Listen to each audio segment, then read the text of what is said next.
8 sensors that quietly rob your engine of power and economy. And number 1 is a fix so fundamental that even brand new parts will fail without it. That 3-minute fix from the intro? I'll tell you exactly which sensor it was at the very end. Number 8. Throttle Position Sensor, TPS. The TPS tells the ECU how much throttle you're requesting, 0.5 V at idle to 4.5 V at wide open. Inside is a resistive track that wears over time, creating dead spots at commonly used positions like cruising or stop and go. Hesitation during acceleration, jerky response, power dropping at specific pedal positions. On some vehicles, the dead spot is bad enough to cause a stall in traffic. The frustrating part? These issues often don't trigger a check engine light because the signal stays in acceptable range. It just becomes inconsistent enough to make the car feel unreliable without giving you a diagnostic code to chase. Cleaning the TPS contacts and throttle body together often restores smooth response. Shops charge $50 to $150 for a replacement that may not be needed. One of the most commonly over-replaced sensors in the industry. But that's a minor annoyance compared to this next one, because when this sensor lies to the ECU, it can cause real engine damage. Number 7. Engine Coolant Temperature Sensor, ECT. The ECU trusts this $12 sensor completely. Based on its readings alone, the computer decides fuel enrichment, idle speed, fan activation, and ignition timing. Every one of those decisions depends on accurate temperature data, and when it's wrong, the cascading effects touch nearly every system in the engine. When oxidation builds on the terminals, the ECU makes every call based on the wrong temperature. Reads permanently cold, rich running. Fuel waste, unburned fuel smell at the tailpipe.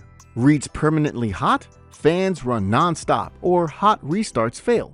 Worst case, fans never activate because the computer never sees the temperature rise. The engine genuinely overheats from a corroded connector on a $12 part nobody inspected. Fix.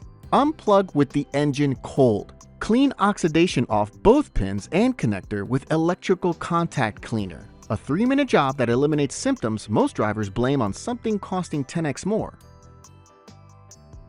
Number 6. Crankshaft Position Sensor. This one surprised even experienced mechanics I've talked to. Without this sensor, a modern engine is blind. It generates timed pulses as teeth on a reluctor wheel pass its magnetic tip, telling the ECU piston position and engine speed for injection and spark timing on every combustion cycle. When metal shavings or burnt oil coat the tip, the signal distorts. Intermittent misfires, stalling when hot, long crank times, brief ignition loss at highway speed, the kind of symptom that terrifies drivers and confuses shops in equal measure. I've seen mechanics replace coils, injectors, and even ECUs chasing these symptoms, only to find metallic debris on the sensor tip. A 5-minute wipe with contact cleaner restores full stability. Misdiagnosed crankshaft issues run $300 to $800 in unnecessary parts before anyone checks a $30 component. Here's where it gets serious, because the sensors coming up next are the ones that silently drain your fuel economy and power every single mile you drive. Number 5. Oxygen Sensor, O2.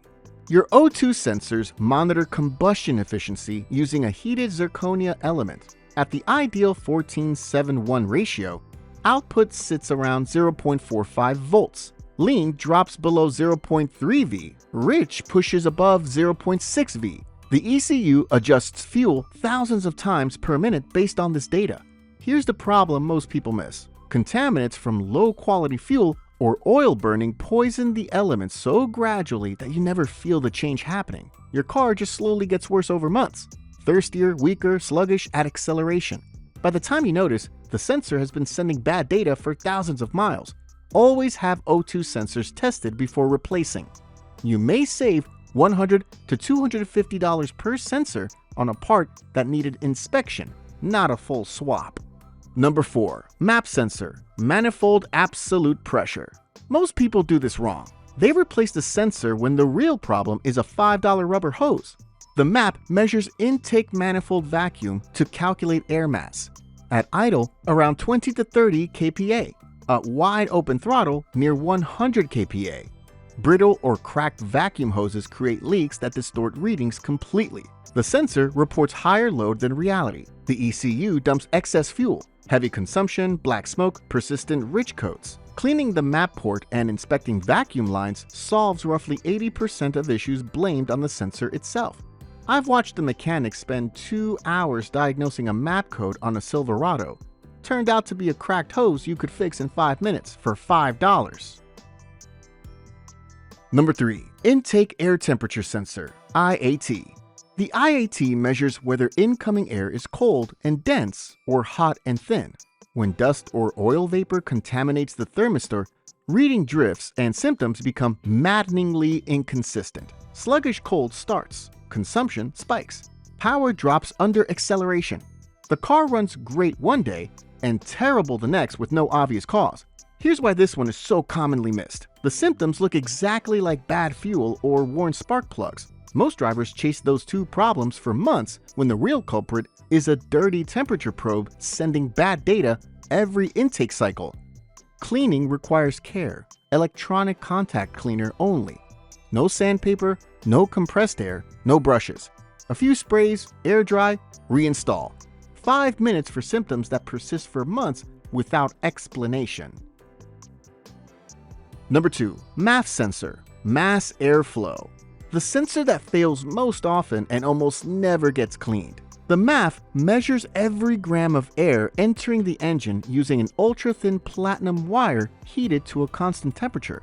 Microscopic dust, oil vapor from crankcase ventilation, and residue from oiled performance filters settle on this wire over time, and the ECU starts receiving bad data that throws off every fuel calculation downstream. Power loss, fuel increases, unstable idle, stalling during deceleration. In professional diagnostics, I've seen estimates that a significant percentage of vehicles with rich or lean codes have a contaminated MAF, not a failed one.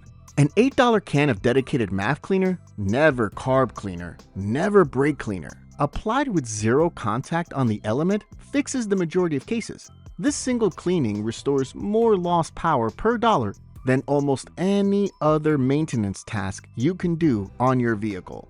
But here's what nobody tells you. You can clean every sensor on this list perfectly, and it still won't matter if one thing is wrong.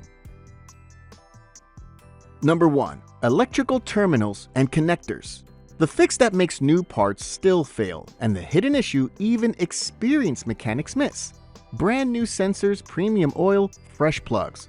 None of it matters if signals travel through oxidized, corroded, or loose connections.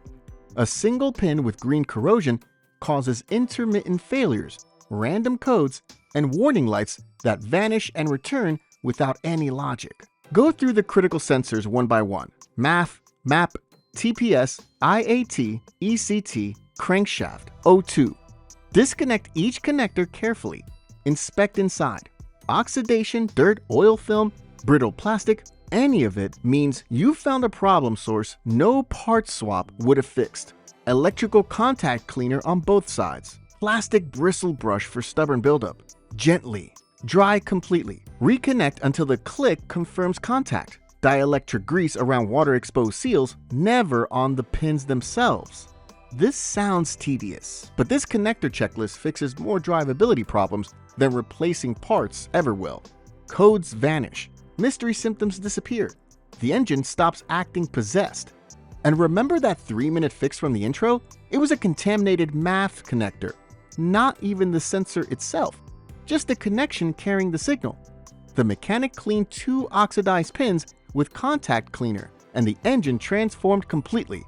That's how critical clean connections are to everything your ECU does.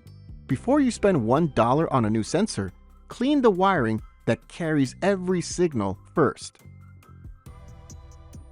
8 sensors, 1 maintenance step most people skip entirely. Before your next drive, check this first. It could save you hundreds in parts you never needed.